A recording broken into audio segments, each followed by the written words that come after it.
Истражувањето за состојбата на демократијата ширум светот, спроведено од ценети универзитети, истражувачки центри и меѓународни организации, открива голем број загрижувачки податоци во врска со ангажирањето на младите во политиката и нивното задоволство од демократијата. Како резултат постои глобален пад на интересот на младите за политиката, како и нивното учество во гласачкиот процес. Причините за овој пад се зголемениот економски јаз и исклучувањето на младите од пазарот на труд. Дополнително, миленијалците, генерацијата родена помеѓу 81 и 96 година, се генерација со убедливо најмалку верба во демократијата и најскептичен став според студијата на Универзитетот Кембридж. Нова се надодава и комплетно отсуство на искуство или паметење на помладите генерации на каква било форма на авторитарен режим, потоа лесно доаѓа до глорификација на вредности кои ниту се искусени, ниту се разбрани, а кога би биле, веројатно ставот не би бил толку лаконски. Кај нас состојбите се помалку конфузни. Од една страна, најмладата генерација по одредени прашања има и поавторитарни ставови од средната генерација, со силно изразена тенденција кон популистички лидери и решенија. Од друга страна, најмладата генерација најмалку мотивирана да гласа, но пак има пооптимистични ставови во однос на доверба во институциите, НАТО и ЕУ и генерално кон политичките чинители, иако вредностите не се претерано високи. Од трета страна, пристапот кон дигиталните алатки и дигитализацијата на политичкиот процес воопшто носи сосема нови и неиспитани предизвици кај младите. За ова и многу други теми разговараме со Данило Крстовски, председател на факултетското студентско собрание на правниот факултет Јустинијан I и Савче Ѓошева, студентски правобранител на УКИМ.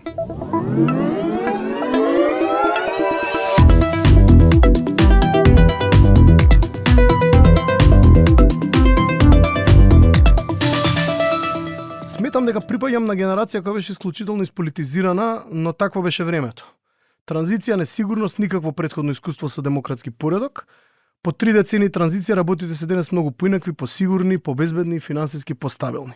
Колкав е интересот на младите за политиката денес? Се чини дека младите имат исклучително циничен став кон демократијата и политиката, или грешам?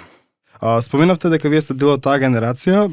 Најверојатно и мојата и моите родители се дел од таа генерација која што го доживеала таа транзиција, ја доживеала таа приватизација, кажеме тоа градење на современата македонска држава, односно на независната македонска држава, која што впрочем би сакал да нагласам дека уште во самиот старт ги нема регулирано доволно добро правилата на игра. Кога се гради систем во кој што немате доволно правила на игра, дефинирани како, кој и по кои правила се игра, тогаш мислам дека вие не оставате преголема база за да градите нешто кое што во краток рок би успеала. Рековте дека ова е време кое што е можне пофинансиски стабилно. Се согласам. И политички постабилно. И политички постабилно и можеби имаме поголема слобода на изразување и секој работи, навистина поголема партиципација и на младите има на секој ниво. Но на момент што мене ме загрижува е тоа што младите немаат трпение, професор, како што имале вашите генерации, би рекол.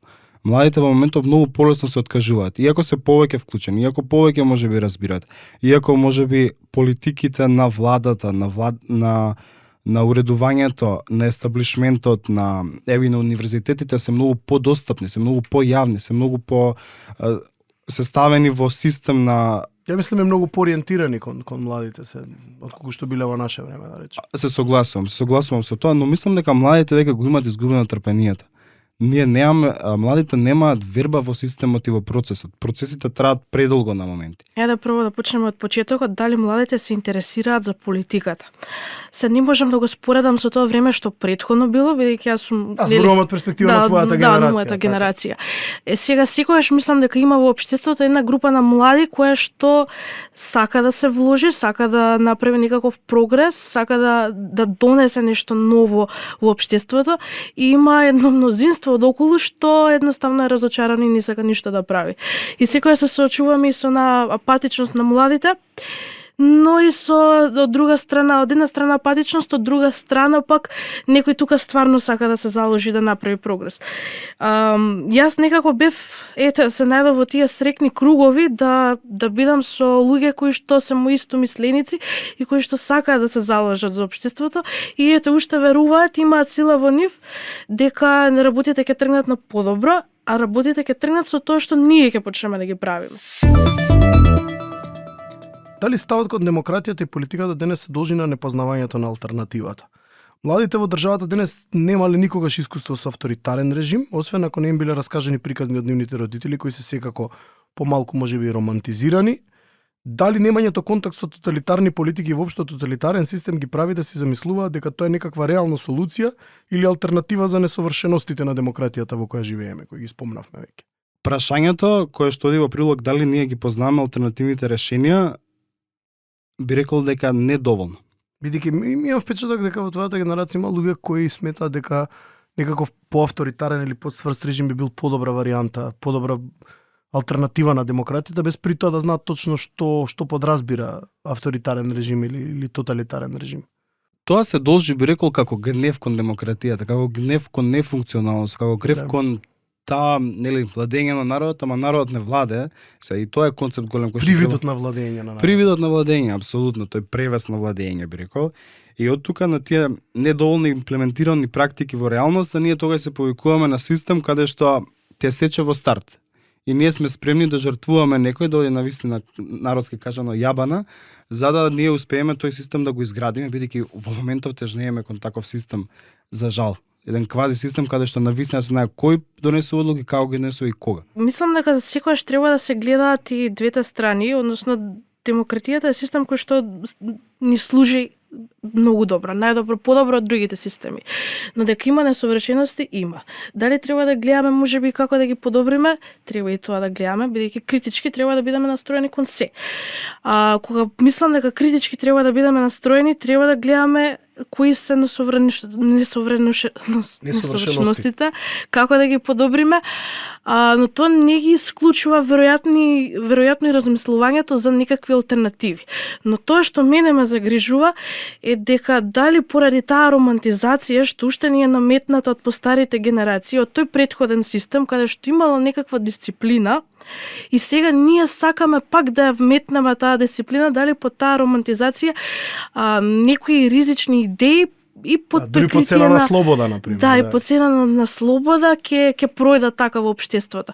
И тука тоа е моментот што го вклучува и незнаењето, односно неспознавањето на тие идеи во целост. За такви идеи. Да, и немање искуство. И едноставно можеби не до крај размислување. Ќе почнеме до некаде да ја размислуваме идејата, но ни се чини така интересно и ја оставаме така, не одиме до крај да видиме што би били последиците, например. Добро, единствените демократски режими каде младите покажуваат одреден раст на задоволството од демократијата се оние каде се избрани популистички лидери. Тоа е доста загрижувачки факт. И кај нас популистичките партии имаат своја база кај младите гласачи. На што се должи ова? На барање брзи решенија, замор од традиционални партии, желба за брза правда, младешки занес или нешто сосема друго? Брзите решенија апсолутно, нефункционалноста. Тоа на што рече немаме трпение веќе. Немаме трпение. Немаме трпение, иако тоа треба малку повеќе се анализира, бидејќи генерации како вашите професори имале многу поголемо трпение у многу посериозни ситуации за разлика од нас. Се должи на тоа дека сакаме да чуеме нешто што можеби во моментот е погрешно, но сакаме да чуеме. Мислиме дека психолошка сатисфакција сатисфакција. Муреков, сме го збореле на вашите предавања. Муреков, не успеа во тоа, но барем тоа му го нагласив. Миолесно, така е, така. Од тука исто така би се надоврзал на тоа дека сакаат иницијатива. Сакаат дури сега ќе поврзам моментот и со тоа што во секоја ќоша во Македонија имате или кладилница или имате казино. Ние сакаме квази ризик, професора. Младите во моментов се обседнати со тој квази ризик. Тоа е тоа што популистичките лидери го прават. Преземаат квази ризик. Ризикува за да добиеш брзи и ефикасни резултати. Апсолутно. Да. Додека традиционалниот концепт кон лидерството, да кажеме, од традиционалните партии, да кажеме, малку така, знаете, поскептичен, попрагматичен, реал политика малку повеќе и младите едноставно губат трпение. Тоа е моментот. Мислам дека ние имавме многу долг период каде што имавме некомпетентни лидери ставени на позиции. И сега кога ќе дојде некој што има убава реторика, што може убаво да се изразува, што има харизма при тоа, и сега тие се полетуваат тука. И мислам дека ова не е само и во Македонија, ова е тренд и глобален тренд. Не гледам дека имаме некои компетентни лидери и во глобалната рамка. Ама и тоа го прави ствари овој момент уште поголем, бидејќи младите немаат некој компетентен лидер, сакаат да имаат и сега тие политички луѓе што ќе испаднат, тие фигури ќе им бидат на нив симпатични. Младите во Македонија имаат исклучително авторитарни вредности, многу од истражувањата го индицираат тоа. Во многу категории поавторитарни од средната генерација, да речеме мојата генерација, особено загрижува потребата за цврста рака, етнички хомогена држава и нагласеното верување во теории на заговор. Во едно истражување на ИДСЦ младите се категорија која најмасовно верува во теории на заговор во сите категории испитани без исклучок. Там имаше COVID-19, мокни фамилии, chemtrails и секакви други глупости. Каде е изворот на овој неверојатен општествен тренд? Зошто се верува толку во теории на заговор? Зошто таква авторитарна матрица на однесување? Тоа се должи, ќе повторам, на недоволна транспарентност за некои процеси, за недоволна транспарентност за инволвираноста на лицата Или во познавање на тие процеси, може. познавање на тие процеси исто така, но и оние кога сакаме да адресираме што се случува зад кулисите. Е сега точно дека нешто можеби се случува зад кулисите, но веќе тоа што просечниот граѓанин, да кажеме, го дефинира, навистина излегува некогаш и вон контекст. Така е, најчесто. Најчесто, да. Значи, неразбирањето на процесите доведува да веруваме во она што сакаме да веруваме, не во она што реално се случува. Би се согласил со тоа, да.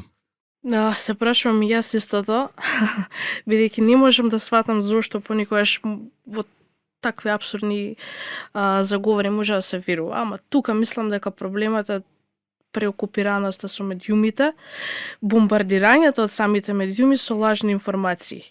Особено кај нас, каде што имаме и мала и ниска медиумска писменост, па и немаме некои етички медиуми, со исклучок нели на тие што се малкумина, ние имаме едно создавање на некаква реалност од лажни информации. И сега младите на тоа подлегнуваат. Како тоа може да се превенира? Веројатно со добро образование, со медиумска писменост, со внесување на медиумска писменост уште од најрана возраст. Не гледам како поинаку. Позитивната страна, имаме и позитивна страна приказната, сепак младите во Македонија се далеку пооптимистични и покажуваат склоност кон попозитивно размислување во однос на многу политички феномени. Најмладата категорија граѓани има повеќе доверба во институциите, повеќе доверба во политичките чинители и попозитивен став кон НАТО и ЕУ во однос на другите старосни категории, например средовечните или повозрастните лица. Се уште не дошло до замор од демократски практики или има се уште некаква енергија кај младите, што имаат кон одредени феномени барем позитивен однос. Во таа насока точно дека младите верувам дека повеќе тежнеат кон овие, како на пример Европската унија, НАТО, тие западни вредности кои што ги споменуваме најчесто, но мислам дека иако сето тоа е во ред и натаму тежнееме, сепак треба од време на време тоа да го реосигураме на начин кој што е апликативен во праксата, бидејќи веќе праксата малку, како да кажам, е разводената, професоре. Тоа затоа владењето на правото и правната држава како концепти што секојдневно ги слушаме на вести се многу важни, бидејќи ги даваат тие основи на правилата на игра. Ова искрено малку ми изненади што имаат доверба во институциите. Малку повеќе од другите категории, не се бројките многу високи, меѓутоа малку повеќе сепак имаат. Да, значи од тука е таа една противречност. Од една страна младите бараат некои популистички лидера, пошто нели со цврста рака што ќе владее авторитарен, што може да донесе ред и дисциплина, ама од друга страна ние бараме нели демократија, бидејќи сваќаме оствари дека тоа ни е на нас најбитно. Најбитно ти е да можеш слободно да живееш, да можеш да се изразиш буквално, да имаш нели слобода на мислење. И мислам дека кога станува збор за тоа, не би сакале да го пречекора тој прак младите. Само што уште не им е јасно.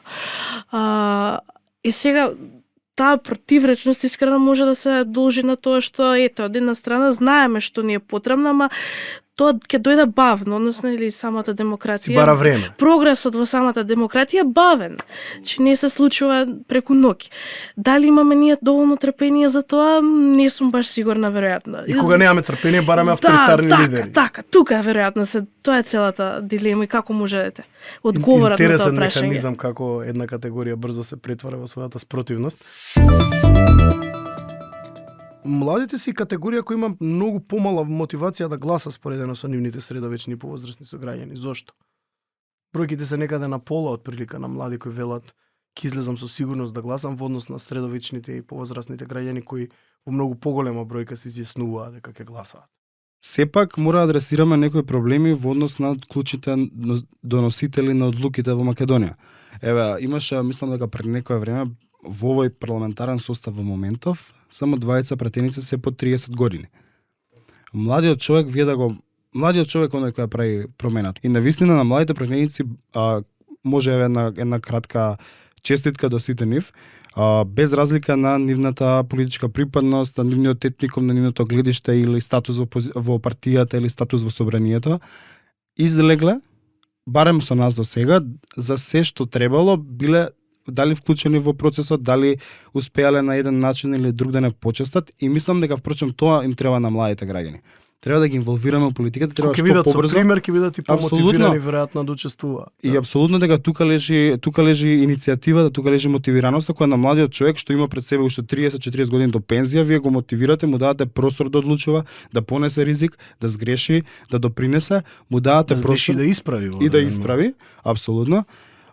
Е многу по-бенефицијално за државата и за нив и за сите нас, отколку вие да ставите, да кажеме, еден постар човек, да. Постар човек, 55 години, што сега некако го наградувате пред крајот. Повозрасните луѓе секогаш ќе бидат присутни, тоа е сепак кај нас политиката повеќе, како што и самиот констатираше, им припаѓа ним, но зголемувањето на млади луѓе кои би се бавеле со политика и кои би биле на листите, веруваш дека ќе биде покорисно за младите да се инспирираат и на некој начин да ја запознаат политиката и да им се доближи на некој начин политиката. Да, би се согласил. Сега не можеме ние се жалиме дека сме геронтократија. Ние не сме Америка, но да, и ја не сметам дека сме во секој случај. Да, но мислам дека таа некоја средовечна, да кажам, немеритократска, медиокритетска политика која произлегува од овие бар, бидејќи конкретно почнам со примерот на собрание, ја воочуваме, да. Така.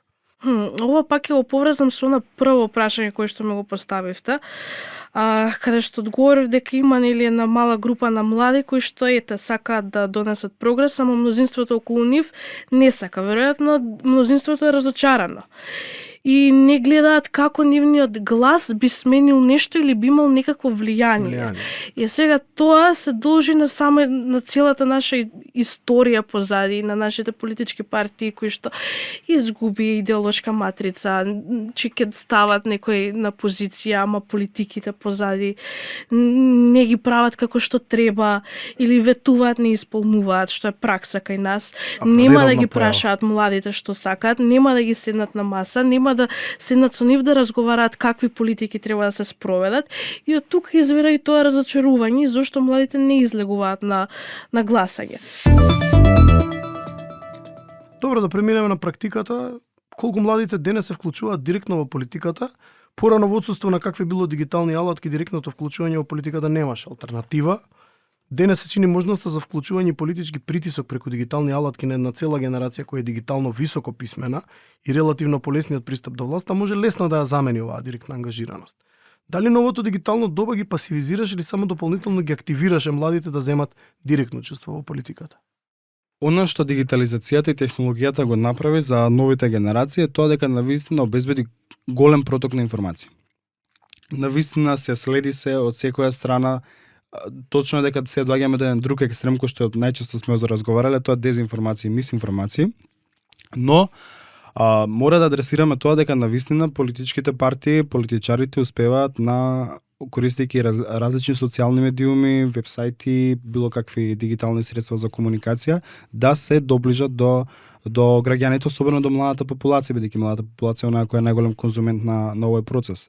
Тој преголем обрт на информации и преголемата доброта што социјалните медиуми, што интернетот, што новата технологија го нуди, мислам дека ги презаситува младите и дополнително ги пасивизира. Да земат подиректно учество. Апсолутно. Затоа ние сме многу јаки на Facebook, сме многу јаки на Viber. Цело време коментираме, имаме коментари за секој пост на Facebook. Да. Знаеме политика максимум, но кога треба да се искочи надвор, да се протестира за онкологија, да се протестира за автобусите кои изгореа, да се протестира за тоа зошто Финки нема зграда, зошто студентите им се доцни со стипендија, тогаш тука пропаѓаме. Тогаш јас имам предавање, некој друг има друга работа, третиот не можел да стигне, четвртиот пил кафе, петиот не ни знаел. Значи од активизмот не останува ни ја. Активизмот е дигитален активизам, за жал. Так. Што се надеваме дека сега оптимистично мора гледаме, јас сум студентски активист на крајот на денот, да се најде простор за да се искористи таа дополнителна вредност и да се продуцира на вистина на јавна вредност за сите во општеството. Наместо дигиталните алатки да бидат само предворје на политиката, политиката кај нас завршува со нив, за жал. Така е. Мислам дека откако почна ковидот, многу брзо се трансформираше општеството и сега не можеме овие дигитални алатки да ги оставиме настрана. И функционираме со нив и преку нив. Така што го засилија тоа веројатното учество во политиката до некаде, ама тоа може само да им помогне во смисла, не знам, да се воспостави полесна комуникација, да не ти одземе толку време, значи да го максимизира твоето време. Ама од друга страна, сепак останува колку самата држава ќе ги вклучи младите внатре во политиката. Освен студентските организирања, освен политички подмладоци на партии, освен неколкумина млади пратеници, јас не знам како на друг начин учествуваат младите директно. Так. Дури и преку овие невладени организации учествуваат, ама дали нивните политики прават толку нешто трансформираат. Дали успева да се наметнат. Дали успева да се наметнат. Мислам дека дискутабилен е одговорот и тука. Можеби до некаде, ама не сум видела некоја невладена организација да наметне свое мислење или нешто да спроведе во општеството. За крај една кратка анегдота која ми раскаже еден кубанец, бегалец од Куба и готвач по собствено наоѓање во ресторан во Њујорк. На еден митинг во Хавана за време на своите маратонски говори еден млад човек од публиката му викнал на Кастро дека е гладен. Кастро го запаметил и кога завршил со говорот го натерал обезбедувањето да го приведе човекот. Го седнал лично крши него и го натерал да се напие неколку чаши вода. Момчето не смеело да одбие со оглед на околностите и после четвртата чаша рекло дека не може веќе да пие. Тогаш Кастро го замолил да касне нешто, а момчето рекло дека нема веќе место во стомакот и дека не може да јаде. Кастро мудро заклучил: гледаш дека си бил жеден, а не гладен. Внимавајте што посакувате, да не ви убеди некој дека сте жедни наместо гладни. До следниот подкаст поздрав од вашиот домаќин Ненад Марковиќ и целиот тим.